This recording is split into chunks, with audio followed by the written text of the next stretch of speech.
তাই আমরা গতদিন বলেছিলাম বা গত এপিসোডে বলেছিলাম অ্যালোজের প্রথম খণ্ড এবং আজকে দ্বিতীয় খণ্ড।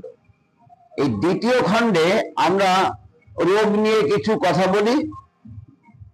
সেটা হচ্ছে কনস্টিপেশন একটা, উদরময় একটা, আমাশয় একটা, আর পোলাস অ্যানাস অর্থাৎ হাড়ির বের হওয়া একটা, মলদ্বারে প্রচন্ড চুলকানি একটা, মলদ্বারে জ্বালা একটা, অশ্বের রক্তস্রাব বা স্রাব না থাকা, পেটে ব্যথা, পেটের মধ্যে গড়গড় করে ডাকা, মাথার যন্ত্রণা, এই কথাগুলি কিন্তু আমাদের খেয়াল রাখতে হবে। এই রোগগুলি সাধারণত আমরা দেখি, তা যে কারণে আমাদের এই যে দ্বিতীয় চ্যাপ্টারটা বলবো, আমি প্রথম চ্যাপ্টারে রোগ লক্ষণ বলেছি, মানে রোগীর লক্ষণ, অর্থাৎ মলদ্বারের উপরে মনটা পড়ে থাকে, মলদ্বারের পেশির যে সংকোচক ক্ষমতা, সেই সংকোচক ক্ষমতার অভাব থাকে। তাহলে যে কথাগুলি আমি বলছিলাম সেটা হচ্ছে পর্যায়ক্রমিক কিছু রোগের কথা আমি আগে বলিনি। কোমরের ব্যথা, মাথার যন্ত্রণা আর কনস্টিপেশন, এই তিনটে একটার পর একটা, একটার পরে একটা, ঠিক এইভাবে পর্যায়ক্রমে ঘুরে ঘুরে আসে। দেখা গেল একটা মাথার যন্ত্রণার পেশেন্ট, তাই মাথা যন্ত্রণার পেশেন্ট আসলে আমরা যখনই ধরে নেব যে এটা তরুণ কোনো রোগ নয়, ক্রনিক ডিজিজ, তাহলে তখন কিন্তু রোগীর চিত্রটা সুন্দর করে নিতে হবে। এবং একবার দুবার তিনবার হয়তো আমাদের ওষুধ ফেল হয়, তারপরে বারবার করে দেখা গেল হয়তো সে ওষুধ নিয়ে গেল মাথার যন্ত্রণার জন্য, কদিন পরে কনস্টিপেশনের জন্য ওষুধ নিয়ে গেল, আবার কনস্টিপেশনের জন্য ওষুধ নিয়ে যাওয়ার পরে আবার কতদিন বাদে আসিয়ে দেখা গেল কোমরের ব্যথার জন্য ওষুধ নিচ্ছে। আমাদের যদি স্মৃতি কপাটটা ভালো থাকে তাহলে আমরা দেখতে পাবো তিনটে রোগ লক্ষণের জন্য সে পর্যায়ক্রমিক ঘুরে ঘুরে আমার কাছে আসছে। এটা কিন্তু অ্যালোজের একটা বিশেষ লক্ষণ। তাহলে আমি যেটা বলেছিলাম যে ষড়যন্ত্রের লক্ষণগুলি হচ্ছে আমাদের পথ নির্দেশক, সেটা কিন্তু আমাদের একবারও ভুললে হবে না। এই কথাটা তো আমি বারবার বলবো। কনস্টিপেশন হোক আর আমাশয় হোক, আর আমাদের সাথে রক্ত থাক আর না থাক, আর উদরময় হোক অর্থাৎ পাতলা পায়খানা হোক, একটা জিনিস খেয়াল করুন, মলদ্বারের পেশির অক্ষমতা মল ধারণ করতে। কনস্টিপেশনে বেগ থাকে না, 5 দিন 3 দিন 4 দিন পেটের মধ্যে মল জমে থাকবে, তারপর কখন বেরিয়ে যায়, হয়তো ঘুমিয়ে আছে তার মধ্যে হয়তো মল বেরিয়ে গেল। আমি পেয়েছি এমন পেশেন্ট, সে নিজেই যায় না আমি কখন পায়খানা করি, স্বপ্নও পায় না, পায়খানার কোনো বেগ হয় না, অটোমেটিক আস্তে আস্তে আস্তে আস্তে মল বেরিয়ে গেল, গুটলে গুটলে মল তার অজান্তে বেরিয়ে যায়। অনেক সময় আমাদের সংসারের সমাজে কি দেখা যায়, বাচ্চাটা প্যান্টে পায়খানা করে ফেলেছে, মা ধরে দিল রূপচার বাটাম, কিন্তু মায়ের যদি অ্যালোজের লক্ষণটা হয় তখন কিন্তু মা খুব লজ্জায় মর্মাহত হয়ে যায়। অর্থাৎ সে যখন চিন্তা করে তাহলে বাচ্চাটারও ঠিক এইরকমই হয়েছিল। যাক, তাহলে এই যে অ্যালোজের যে ব্যাপারটা, অ্যালোজের রোগগুলি আমি বললাম অর্শ কিন্তু তখনই হয় ইনলার্জমেন্ট ইন লিভার। আমি তোমাদের যখন অর্শ বলাবো ডিজিজ তখন কিন্তু সুন্দর করে দেখাবো, লিভারটা যখন ইনলার্জমেন্ট হয়ে যায় অর্থাৎ বাইরে ভেতরে যখন বড় হয় অর্থাৎ চাপ সৃষ্টি হয়, তখন আমাদের যে লিভারের মধ্যে দিয়ে যে পোর্টাল ভেন যায়, যকৃৎ শিরা, এই যকৃৎ শিরার উপরে প্রেসার পড়ে, প্রেসার পড়লে রক্ত সঞ্চালনটা ভালো হয় না, পেটের মধ্যে একটা পূর্ণতা অনুভব হয়, পেটে ব্যথা হয়, আর সেই যে যকৃৎ শিরার নিম্ন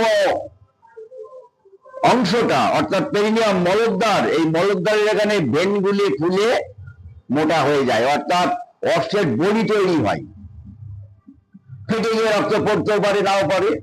পায়খানা করার পরে প্রচন্ড জ্বালা হয়, জ্বালা ঠান্ডা জলে উপশম। কনস্টিপেশনের ক্ষেত্রে রুগীর পায়খানার বেগ হলো গেল, খানিকটা গরম বায়ু নির্গমন হয়ে গেল। আমাদের মলদ্বারে একটা সুরসুরানি বিড়বিড়ানি করে অ্যালোজের রুগীর, রাত্রে ঘুমায় না, নিদ্রার ব্যাঘাত ঘটে। আমরা এই ধরনের অবস্থা পেলে অনেক সময় ওই টিউকিরিয়াম মারুন ভারুন, স্যান্টোনাইন, সিনা এই সমস্ত খাওয়াই। আমরা কিন্তু ওই কৃমির চিন্তা করি, আমরা কিন্তু রুগীর জন্য চিন্তা করি না।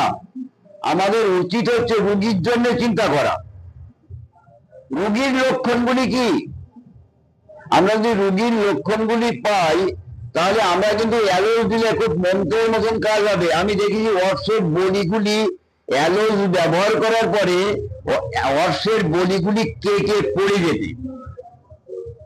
কিছু রুগী দেখেছি তার অর্শের বলিগুলি একদম নিঃশেষ হয়ে যেতে, আঙুর ফলে থোবার মতন ওই রকম বলি সৃষ্টি হয়।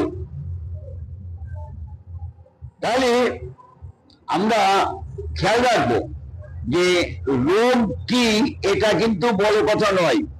যদি তার কনস্টিপেশন থাকে, যদি তার লুজ মোশন থাকে, যদি আমাশয় থাকে, তাহলে মলদ্বারের লক্ষণগুলি কি পাওয়া যায়। এছাড়া পেটের মধ্যে একটা পূর্ণতার অনুভূতি আছে কিনা, কোমরের ব্যথা, কোষ্ঠবদ্ধ এবং মাথার যন্ত্রণা পর্যায়ক্রমে আছে কিনা, পেটের মধ্যে গড়গড় করে কলকল করে ডাকা। আর এছাড়া আমি বললাম মডালিটিসটা কিন্তু খেয়াল করবা, খাবার পরেই, পান করার পরেই, ঘুম থেকে ওঠার পরেই এবং সকাল বেলাটায় সাধারণত তার রোগ কষ্টটা বৃদ্ধি, অর্থাৎ মলবেগটা বাড়ে। এক ঢোক জল খেতে খেতে দুটো ভাত গালে যে জন্য ভাতের থালা খেয়ে পায়খানা চলে গেল, 1 সেকেন্ড দেরি করতে পারে না। অ্যালোজের পেশেন্টের মলবেগ আসলে একদম দেরি করতে পারে না। এইগুলি হচ্ছে আমাদের জ্ঞাতব্য বিষয়। আমরা এখানে সালফার, সাইনা, নাট্রাম সাল্ট, অনেক সময় পেটের মধ্যে গড়গড় করে ডাকা, পেটটা ভারী বোধের জন্য পডোভাইলাম, আমরা অনেক মেডিসিনের কথা ভাবতে পারি, কিন্তু পডোভাইলামে যেমন প্রচুর মল নির্গমন হয় আর প্রচুর দুর্গন্ধ, সেটা কিন্তু থাকে না। এখানে আম সংযুক্ত মল অথবা উদারময়ের মল হলেও ওই রকম পডোফাইলামের মতন মল থাকে না। আর কনস্টিপেশন হলে সাধারণত আমরা দেখি যে তার অজান্তে গুটলে গুটলে মলগুলি তার মলদ্বারে বৃহযন্ত্রে আমাদের অ্যাসেন্ডিং কোলন, ট্রান্সভার্স কোলন এবং ডিসেন্ডিং কোলন, তারপরে আমাদের রেকটাম, এই ষড়যন্ত্রের মধ্যে মলগুলি জমে থাকে। হতে পারে তার অম্বল, হতে পারে তার মুক্তিত, হতে পারে তার জন্ডিস, সেটা কিন্তু আমাদের বড় কথা নয়। হারিস নির্গমন, হারিস অর্থাৎ প্রোলাপস অ্যানাস। তাই মলদ্বারের বা বৃহযন্ত্রের যে পেশিগুলি থাকে, ষড়যন্ত্রের যে পেশিগুলি থাকে, সেই পেশিগুলিতে ঢিল হয়ে যায়, রিল্যাক্স হয়ে যায়, তখন হারিস বেরিয়ে পড়ে বা হারিস বেরোর একটা অনুভূতি থাকে অ্যালোজেন। যেমন লিলিয়ামটিকের মধ্যে, সিপিআর মধ্যে একটা অনুভূতি থাকে যে তার জরায়ু যন্ত্র বা উদর যন্ত্রের থেকে অনেক কিছু বেরিয়ে যাবে, এমন একটা অনুভূতি থাকে। সবসময় তার মনটা ওই ভ্যাজাইনায় পড়ে থাকে। ঠিক এর কিন্তু অ্যানাসে পড়ে থাকে, মনটা অ্যানাসের উপরেই পড়ে থাকে। এই কথাগুলি খেয়াল রাখবা। ওষুধের পাওয়ার হিসাবে সাধারণত 6, 30, 200, 1000, কার্যক্ষেত্রে 10,000 বা 50,000ও ব্যবহার হয়। এইবার আমরা খেয়াল রাখবো যে আমি বারবার করে কিন্তু বলবো যে ট্রিট দা পেশেন্ট আর নট দা ডিজিজ। কি রোগ হয়েছে এটা কিন্তু আমাদের ধর্তব্যের মধ্যে বড় নেই।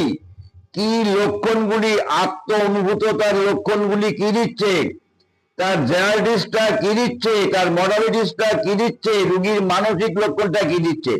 যদিও মন শব্দের অর্থ, অ্যালোজের মনটা ওই রকম একটা সতর্কতা অবলম্বন করে, মলদ্বারের উপরে থেকে একটা সতর্কতা অবলম্বন করে।